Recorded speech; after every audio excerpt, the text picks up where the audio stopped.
Welcome to Ghost Stories of the Battles, where we delve into the echoes of history and uncover the chilling tales that lie beneath the surface of our past.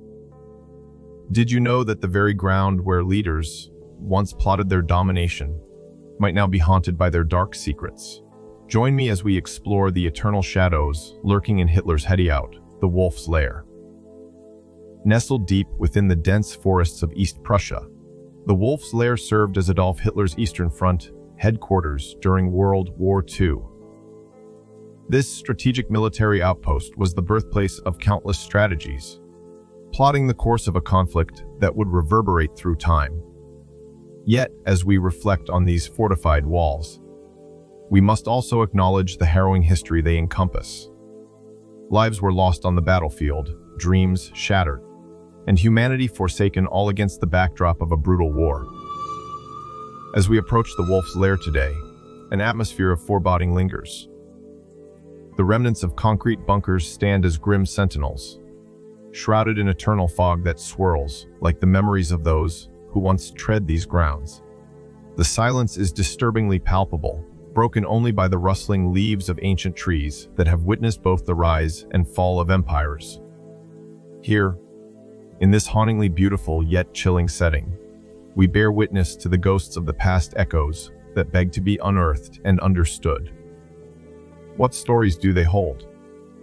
What whispers linger in the shadows?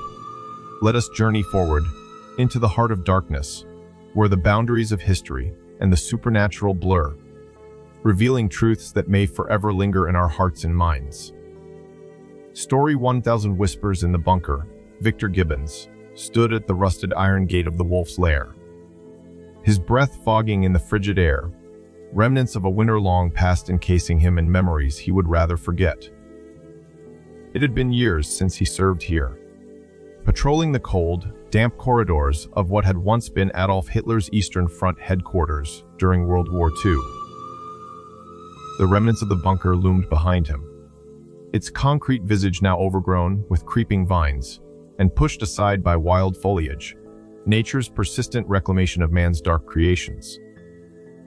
He felt the weight of history pressing against him as he pushed deeper into the heart of the lair, where the muffled whispers of soldiers echoed in his mind, mingling with the chilling song of the wind through the trees.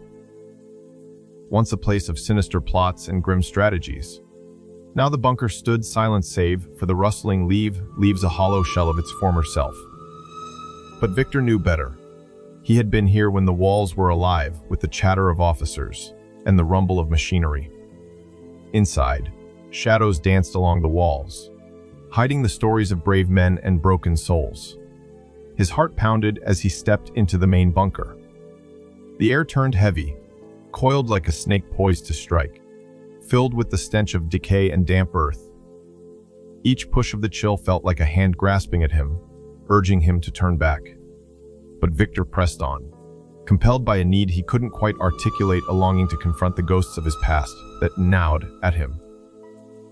Day in and day out, winter had enveloped East Prussia in a frozen grip, the snow blanketing the ground like a shroud. Victor remembered that fateful night his watch would lead him into the bowels of the bunker, where shaky conversations drifted in and out of focus, shadows flickering in the dim light.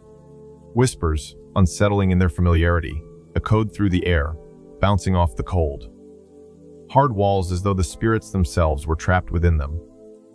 Stay, they seemed to beckon. Stay and listen. As Victor moved deeper into the bunker, he recalled M. Lair, a former officer, sitting hunched over a desk, scribbling with frantic fervor. The room had been filled with the smell of cigars and the tension of lives hanging in the balance.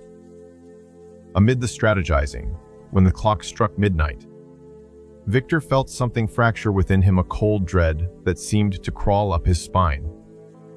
Was it the weight of the decisions being made? Or was it the insidious fingers of fate, weaving a tale of destruction that would drape over them all? Now each footfall echoed louder, the darkness wrapping around him, pulling at his edges. Was this real? He thought, glancing at remnants of war accessories, scattered about empty bottles, rusting uniform buttons, and faded maps clasped in a forever frozen state of despair. Useless artifacts that whispered stories of their own. Stories that wanted to be shared yet lay chained to the fate of their former owners. And then, in a dimly lit corner, Victor stumbled upon a room he had never fully explored. The door creaked open, revealing a dusty mound of abandoned equipment, never touched by time, as if waiting for a soldier to reclaim them, remnants of lives that had been lost in battle, but were now mired in silence. He stepped in, the air heavier, as if something primal were stirring. There it was again, a whisper that made the hairs on the back of his neck stand. Victor. The voice, barely audible, danced just beyond the edge of reason, soft and appealing, calling him deeper into the darkness. He turned sharply, scanning the room, but found no soul. The chill that enveloped him shifted, wrapping tighter around his chest. Anxiety surged as he felt unseen eyes lurking within the shadows, scrutinizing his every move. "Who's there?" he called, his voice shaky against the ominous backdrop. He was met only with silence and the implacable tick of a distant clock. But he sensed more than just isolation. He felt fragments of stories of lost soldiers, and their unraveling destinies merge with his own. He was haunted, tethered to the memories of those who had come before him. Just then, the atmosphere shifted, the stale air pricking at his skin. A figure emerged, bathed in an ethereal glow, as if he were made of mist and moonlight. Victor's breath caught in his throat as the vision of a soldier appeared, wearing a tattered uniform, buttons reflecting a faint glimmer of their former glory. The soldier's eyes, filled with a sadness that knifed through Victor's heart, bore silent witness to his own buried pain. "Help me," the ghostly soldier whispered, his voice carrying the weight of countless regrets. "We lost everything. Do you understand?" Victor felt an inexplicable connection to this spirit. "What happened here?" he murmured, his own voice betraying a mix of fear and curiosity. "Betrayal. Lost weapons that turned against us," the ghost replied, the chilling weight of his words gathering as shrouded memories fluttered like moths around a flame. "We died here, Victor. We linger in the cold, our sins unavenged." At that moment, Victor understood. For the soldier's sorrow mirrored his own struggles. The ghosts of war twisted through his mind, like an unshakable fog of PTSD.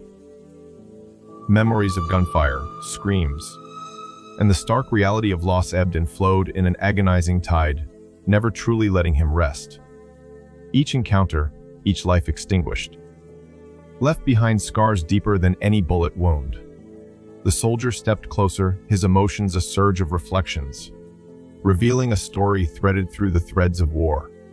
"We fought valiantly, but we were swallowed by our own ambition, just like you. You bear burdens we never wanted, fighting shadows instead of tangible foes." As Victor engaged with the apparition, he began to see visions of the young men who once stood stalwart in that very bunker, faces filled with hope and ambition. Turned ghastly in retrospect, he felt a shift within himself, a resonance of lost potential hanging in the air. He was not just a soldier, but a tether, a bridge between two realms. The thoughts of comrades in arms echoed through time, mingling with an understanding that silence only bore further doom.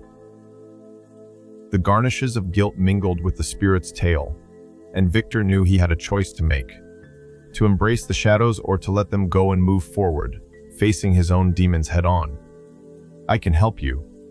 I will ensure you're remembered," he promised, feeling the power of the connection pulse through him. With that promise, the tension surrounding them began to dissipate, and Victor's heartbeat slowed. The ghost smiled faintly, and he felt the burdens of anguish slip away, if only for a moment. The click of a distant latch became the tolling of a bell, reminding Victor of hope, even in despair. He knew the darkness ultimately receded, as all things must.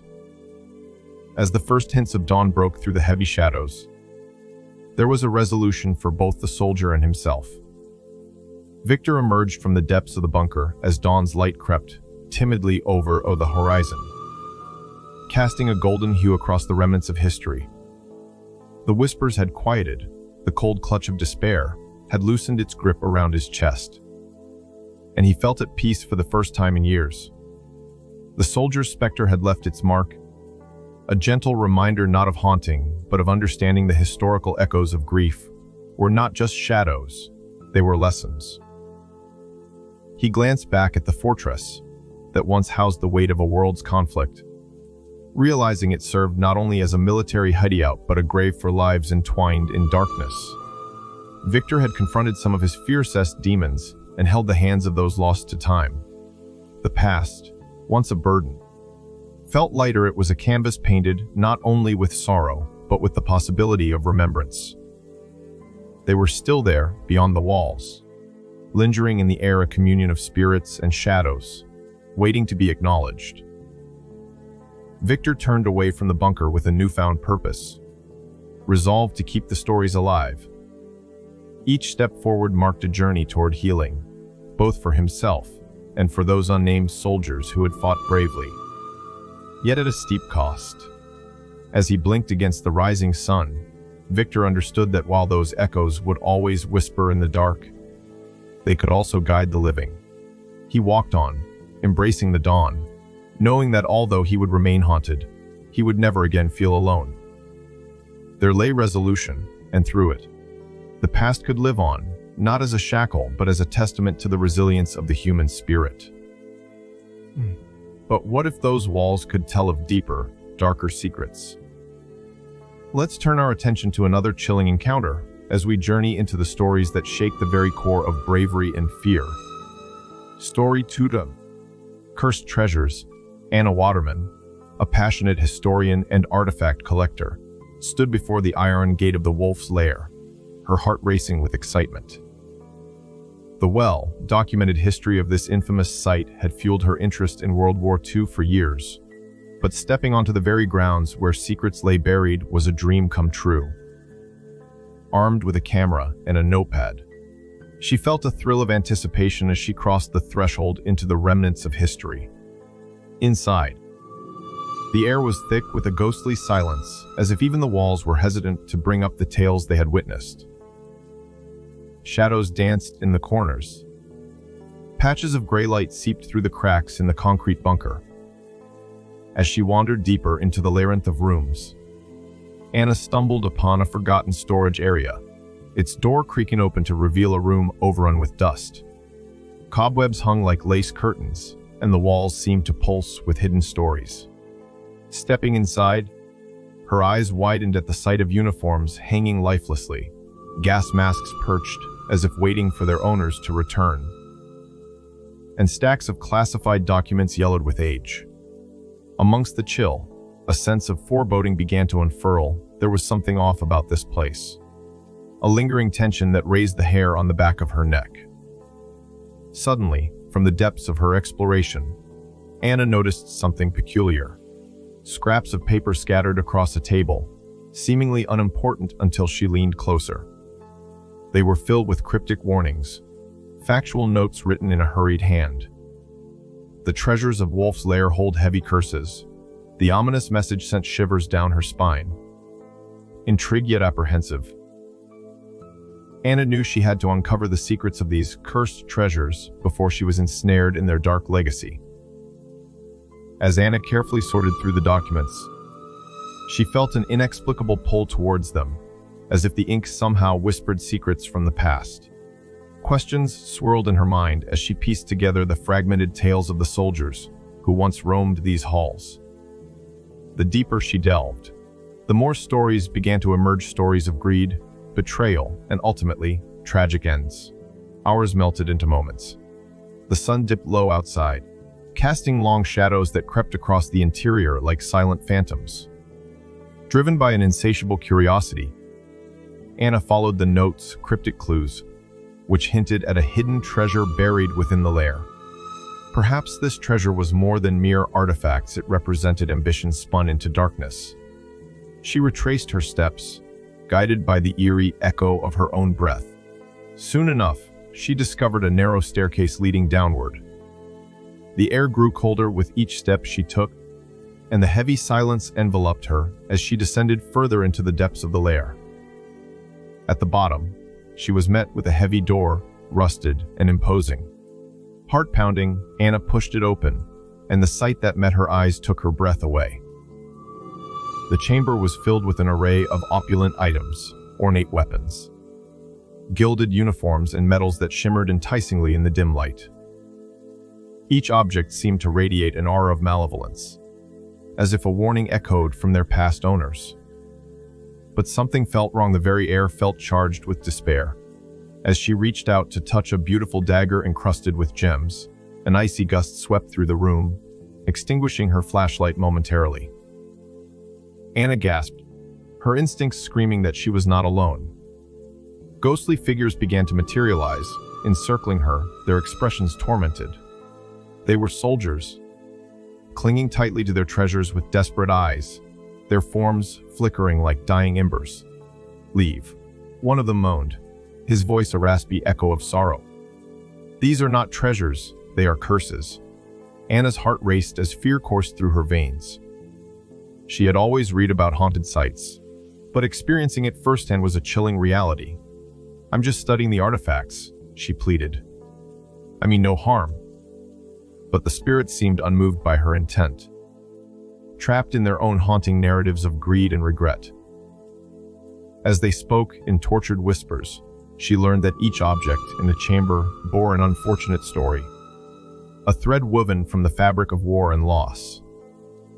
They had sought power through their possessions, believing their treasures would grant them victory and glory, only to find themselves shackled by the very artifacts they revered.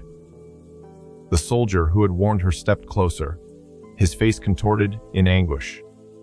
"We tried to protect them, but they bound us to the past. They have claimed countless lives since we put them in our hands. Beware the allure of greed, for it will turn you into a specter like us." Anna took a step back, realization dawning. The allure of these treasures came at a cost greater than she could have imagined. The weight of every life lost because of them pressed against her heart. She felt as if the ghosts were not just warning her about the treasures, but about the persistent dangers of history, repeating itself when we fail to learn from the past. Determined to break the cycle, Anna turned from the lavish items, resolute in her choice. The spirit's wails grew louder, almost pleading, but she pressed on, her mind made up. As she ascended the staircase, the oppressive air began to lift with each step she took. Yet, just as she reached the top, a dark shadow loomed. The angry spirit of a high-ranking officer emerged, blocking her path. His eyes blazed with fury, a reflection of the power and control he once possessed. "You cannot take what is ours," he bellowed, the walls reverberating with his rage. Anna gazed fearlessly into his spectral eyes. "I'm taking nothing. I respect your stories and the horrors you endured. Allow me to share your truth instead of succumbing to the greed you once did." The room grew silent, and the echoes of the past seemed to pause, waiting her words carefully. The angry officer's rage flickered for just a moment, uncertainty dancing in his features. Then, like a wisp of smoke, he and the spirits began to fade, their anguished expressions softening. Leaving the chamber behind, Anna emerged into the light, heart heavy yet liberated. She had faced the specters of war and greed, understanding now the true treasures of the Wolf's Lair, not the haunted artifacts, but the stories that carried the weight of remorse and tragedy. It was a lesson most never learned, the cost of ambition overshadowing the remnants of life itself. As the sun dipped below the horizon, casting the ruins in twilight, Anna felt a twinge of hope. She had escaped the clutch of the cursed treasures, realizing that the real value lay in respecting the past, not in possessing its remnants. With resolve, she would share her experience, hoping to enlighten others before they too were drawn into the ghosts of ambition. Standing at the outer edge of the Wolf's Lair, Anna took a deep breath, filled with the echoing whispers of those she had encountered. The sun dipped lower, and shadows stretched ominously from the ruins behind her. Every step away from the cursed treasures felt like a weight lifted. Battles may have raged in the past, but she had discovered that fighting greed and vanity was an ongoing struggle. Though the spirits lingered, she understood that their stories were not just warnings, but cries for acknowledgement and respect. The treasures she had walked away from held histories heavy with curses, destined to ensnare the greedy and unprepared. As Anna looked back one last time, she felt a gentle breeze, as if the spirits were grateful for her choice to remember, not to reclaim. It was clear now, the worth of her discoveries could not be measured in material wealth, but rather in the honor she intended to bestow upon the lives now shadowed by history's darkest corners. No longer would she seek mere artifacts. Instead, her quest would transcend the physical realm. She vowed to illuminate the path of remembrance, to write the stories that those lost souls had shared, to give them a voice once more. Had she narrowly escaped the grasp of the cursed artifacts? Yes, but more importantly, she had embraced the weighty truth that the past must be both remembered and respected. With the night settling in, Anna turned away from the wolf's lair. Feeling the weight of history firmly rest on her shoulders, a guardian of voices long forgotten. But what happens when ambition meets the supernatural? We now turn to a brave soul who ventured into the heart of the lair, confronting the very spirits of those who wielded power, understanding that their legacies were eternally and profoundly entangled with the fabric of their sins. As we shift our perspective, prepare to delve into the haunting narrative held by Karl, a German veteran. He stood before these shifting shadows, burdened with the gravity of the choices made in the shadows of the wolf's lair. How will he reconcile with the mistakes of his past? Join us as we uncover the General's Last Stand, a story that confronts the very essence of guilt, valor, and the cost of ambition in a world torn apart by war. Story 3. The General's Last Stand. Karl Schneider's stood at the edge of the wolf's lair. Its concrete ruins jutted out of the overgrown foliage like rotting teeth. He felt an unshakable weight clinging to him as he walked the hallowed grounds, where so many had planned for glory. Now, it lay shrouded in ghostly silence, broken only by the muted whispers of the wind. The once grand hideout of Adolf Hitler felt claustrophobic, entangled in history's grime. Yet it bore a chill far more visceral than mere decay. As a veteran of the German army, Karl had served directly under Hitler in the final years of World War II. He often replayed the days of his youth in vivid nightmares of the plans forged in haste, of the men who marched bravely, yet foolishly, into the jaws of death. Today was different. He had returned seeking absolution. The ghosts of his past were everywhere, mocking him, judging him. Each step echoed his remorse, each breath heavy with the remnants of regret. The scent of damp earth mixed with decaying leaves as he approached the central bunker. The site of a notorious meeting, now lost in the fog of time. The air crackled, as if the very essence of fateful decisions lingered within the thick atmosphere. Karl shivered involuntarily, a feeling that ran deeper than the chilly air. It was the palpable awareness of the spirits who remained tethered to this site, the weight of sorrow and responsibility that had never left the hallowed ground. Glancing back at the forest enveloping the base, he felt as if the trees, once witnesses to the grand ambitions of men, now mourned with him. Karl steeled himself. This is a pilgrimage of remorse, he repeated the thought as he crossed the threshold. The heavy door creaked as it opened, unleashing a wave of stale air marked by the pungent scent of damp stone, mold, and long-hushed memories. He stepped inside, ready to confront the echoes of an indelible past. The gloom of the bunker enveloped him as he entered, encasing him in shadows. Flickers of recollection spilled from the corners of his memory, like faded images from a forgotten photograph. He remembered the final strategy, meeting the sense of impending doom that loomed over the men gathered in the cramped space, their voices a jumble of fear and bravado. "Gentlemen," Hitler had said in that familiar voice, a mixture of charisma and madness, "we will not surrender. We will fight to the last."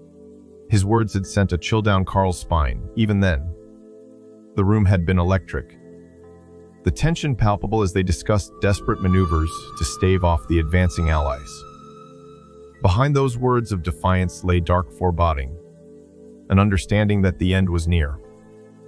As Carl wandered deeper into the bunker, a flicker of movement caught his eye, a shadow darting just beyond his line of sight. He froze, heart pounding. Is it a trick of the light, a mere memory, or something more sinister? He traced the outline of the walls, and with each step, he felt the air grow denser, a cold mist wrapping around him like spectral arms. Whispers filled the space, incoherent at first, but then becoming clearer, arguments erupting from a time long past. "No, you don't understand. We can't hold this position," one voice shouted, breaking through the fog of memory. "Surrender is not an option," shouted another, his voice rising in desperation. Carl turned sharply, recognizing the distinctive timbre of General Lair, his former commander. He couldn't see the apparition, but he could feel the intensity of their argument echo through the room, resonating deep within him. In frantic flashes, he watched as ghosts of his comrades emerged from the shadows, faces twisted in expressions of anger and fear, caught in an eternal struggle. They were arguing about tactical maneuvers, accusing each other of betrayal, of cowardice, and the blame seemed to wash over Carl like peeling paint from the walls. "I did what I had to do.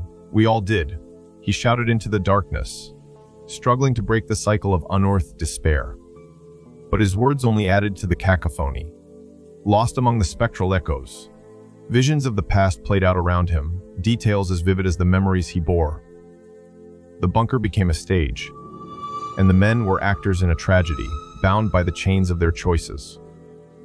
He could see them frantic faces, hands gripping maps, eyes wide with the knowledge of doom descending upon them. Suddenly, he felt something shift in the air. The spirits of the men around him turned their gazes towards him, their expressions shifting from anger to sorrow. "Speak," a voice rang out, sharp and demanding. Carl felt the weight of 1,000 lives pressing down upon him. "I am sorry," he cried, regret pouring from his lips. "We lost everything.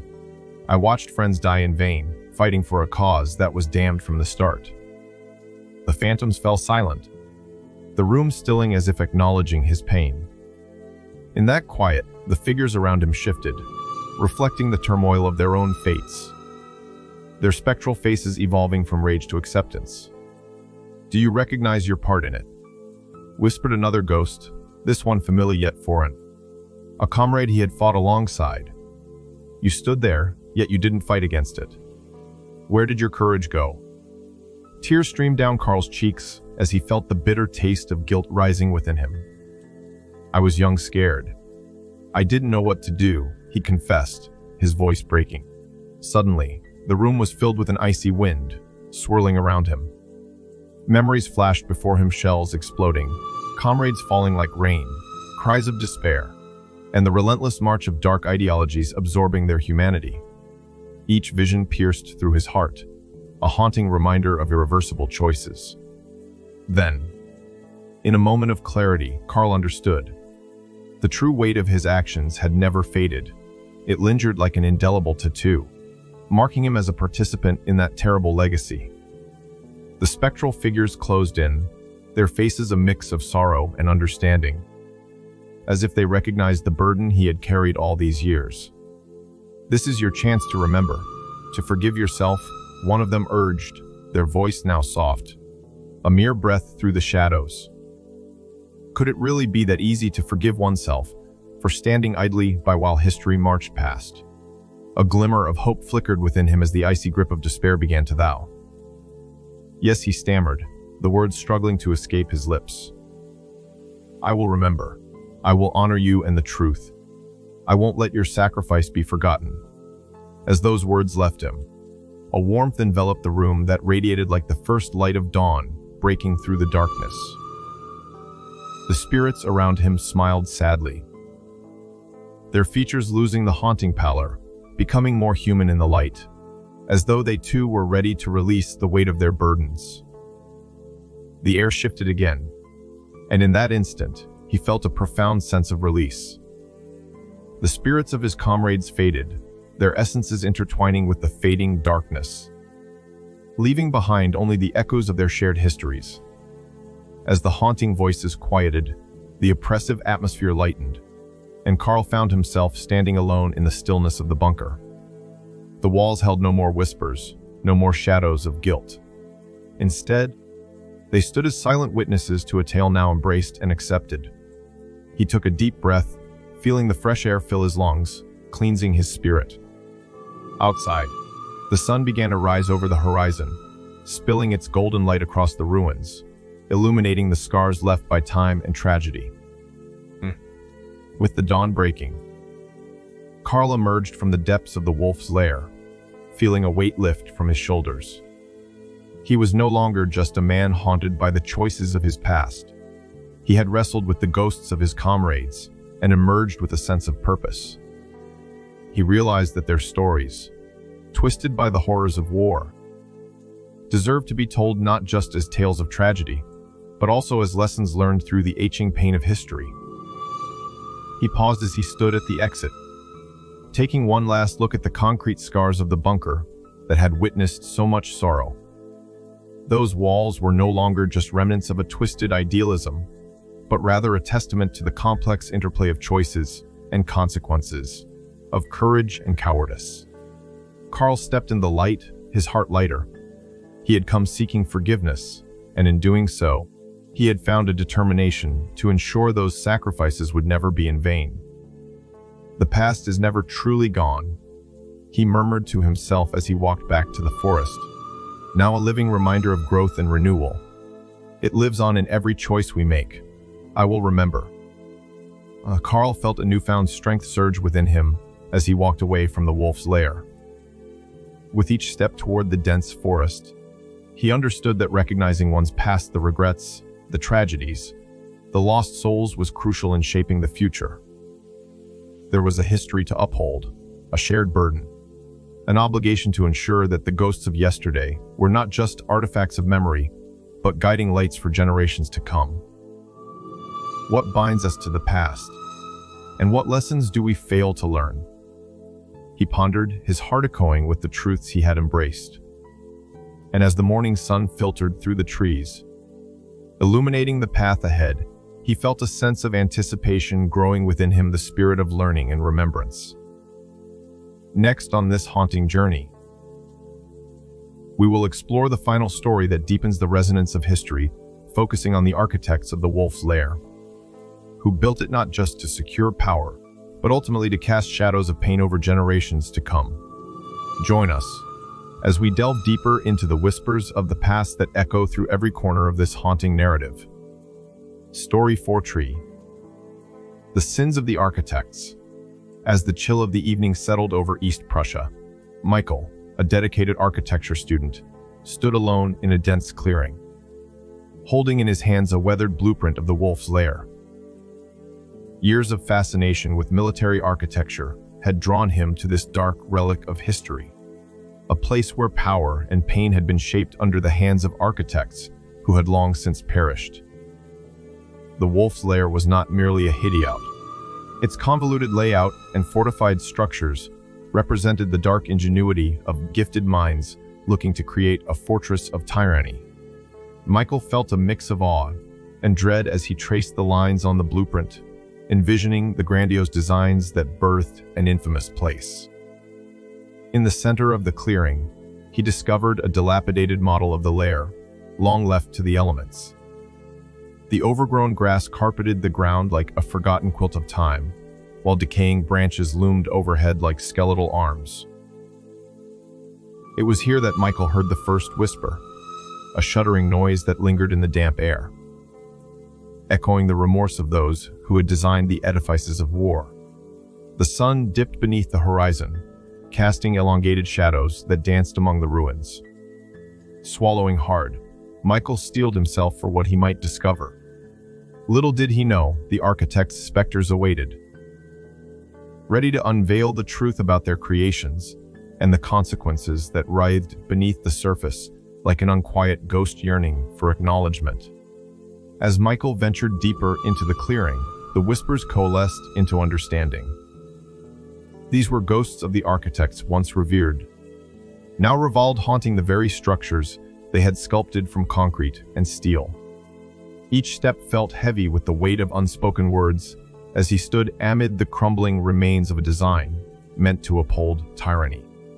With every crack of twigs beneath his feet, visions danced before him, a group of earnest men in hard hats and expressions of determination, poring over military blueprints that soon morphed into tools of oppression. Michael could almost feel their fervor. It was tangible, palpable, yet twisted with the moral implications of their work. He began to understand how the beautiful symmetry of their designs had masked the horrifying truth. The very walls they built had entombed lives, and their destructive legacy persisted even in death. Suddenly, the shadows shifted, and Michael saw the ethereal figures of the architects, their faces marred with sorrow. Among them was Wilhelm, the lead designer, a man who had poured his heart into the Lair, convinced that he was playing a part in something greater than himself. "Do you see our grand folly?" Wilhelm's voice was hollow yet resonated with an intense gravitas. "We constructed a fortress that served as both our pride and our prison." The spirits surrounded Michael, their forms flickering with transparent hues of gray and muted blues. As they collectively recounted the unassailable, truth the innocent, lives lost not just on the battlefield, but also within the confines of the Lair itself. Families torn apart, soldiers forever scarred, and the moral price paid for each calculated decision twisted in a tapestry of bloodshed. Michael sought to understand their pain, an emotional outburst escaping him. "But didn't you have a choice? Didn't you foresee the darkness your designs would bring?" Wilhelm's eyes brimmed with tears, reflecting an age-old battle between ambition and conscience. "We thought of success. We flew too high in our own estimation, believing that our designs would ensure glory. We neglected to consider the cost of our ambition." As each architect took their turn to speak, their stories intertwined of visions turned to nightmares, of designs that led innocents to their untimely ends. Suddenly, the atmosphere shifted as Michael felt an icy gust swirl around him, emphasizing the weight of regret that wrapped around the architects like a shroud. Amid the encroaching shadows, he saw a flicker of vision of a young soldier caught in the chaos, grabbing hastily at the very plans now being recited. He barely got the words out, haunted by his helplessness. "You had power, but you gave it away. You changed lives through designs that served greed instead of humanity." The spectral architects hung their heads, acknowledging their role in that cruel fate. Michael approached one specter, who seemed to personify the architect's remorse. "Can't you find peace?" he asked, almost pleading. But the figure spoke softly, its voice barely above a whisper. "Peace can only come when the world remembers. When stories like ours serve as a lesson rather than a blueprint for more suffering." Realization flooded over Michael, and he grasped the importance of honoring this history not merely as remnants of war, but as reminders of the ethical responsibilities borne by creators. The lesson was indelibly clear: architecture is not just about designing spaces, it is about the spirit that lingers within them. Building upon that understanding, he began to recall the stories of resilience, those steadfast souls who met violence with courage, the families who sought refuge, and the memories woven through the scars of history. Michael vowed to share the haunted truths, to craft spaces not just of aesthetics but infused with the legacy of humanity's sobering past. As the ghosts began to dissipate, Michael felt an overwhelming compassion for those lost souls. "Your voice will echo in the lessons I share," he vowed. The clearing slowly became still, and dawn broke gently over the somber landscape, revealing a glint of sunlight reflected in the worn blueprint. He still grasped. This was the moment of his commitment to become the bearer of their stories. With renewed purpose, Michael emerged from the ruins of the Wolf's Lair, carrying not just physical remnants of the past, but stories that begged to be told. He envisioned a future where architects understood the weight of their choices. Designs intentionally crafted to nurture, protect, and uplift rather than ensnare. He would write, speak, and advocate for a new generation of architects. A generation committed to building spaces that acknowledged the past, while heralding a future free of the burdens that had once crumbled their foundations. While shadows would always linger over the wolf's lair, he understood that every corner of history bore lessons worth learning and respecting. The whispers of regret would remind him of the architect's sins, but they would also chant the mantra of remembrance, urging future creators to wield their power judiciously. In that moment of clarity, Michael realized it could all begin anew. The true legacy of the Wolf's Lair wouldn't just be that of architecture or of war. It would be a testament to the courage to confront the past and the resolve to forge a brighter future. The captivating tale of regret, responsibility, and redemption hung in the air as Michael started his journey anew, a legacy intertwined with the spectral architects, forever honoring the stories that lingered in the shadows of the Wolf's Lair. As we draw our journey through the chilling corridors of the Wolf's Lair to a close, it becomes evident that the echoes of history resonate deeply in the hearts of all who tread upon this haunted ground. From soldiers grappling with their haunting memories to historians uncovering forgotten secrets, each story shapes the larger tapestry of this eerie site. Victor, Anna, Carl, and Michael are but a few voices among many testaments to the complex web of regret, ambition, and sorrow that the Wolf's Lair embodies. The Wolf's Lair serves as a monument not just to military strategizing, but also to the tragic consequences of power and hubris. Within its decaying walls, whispers of long, lost souls haunt the shadows, each seeping thread of fog carrying their chilling tales into the present. These narratives remind us that those who wielded power often paid the highest price, their legacies intertwined with spirits forever bound to this haunted place. As we reflect on the intertwined fates of those who have inhabited this realm, the stories unveil a powerful truth. It is in the confrontation of our past horrors, whether through restless spirits seeking liberation or individuals yearning for reconciliation, that we can begin to heal. The Wolf's Lair is a graveyard of not just bodies, but of dreams, ambitions, and the ghosts of choices made. What do you think? Do you sense the lingering presence of these souls, still wandering the remnants of their ambitions? Have you ever felt the chilling grip of history as you stood upon hallowed ground? I invite you to share your own ghostly encounters in the comments below. What did you feel, and what did you learn? As we leave the Wolf's Lair behind, it's essential to ponder the question that undoubtedly lingers in the air. What shadows will remain as we continue to uncover the souls forever bound to their past? The answer may echo through time, serving as a chilling reminder of the lessons history and its restless spirits impart upon us. Thank you for joining us on this haunting journey into the depths of history. If you found these tales intriguing, don't forget to like, share, and subscribe for more spine-tingling stories that explore the eerie and unexplainable facets of our past. Until next time, keep your eyes peeled for the shadows of history. They may just be watching you back.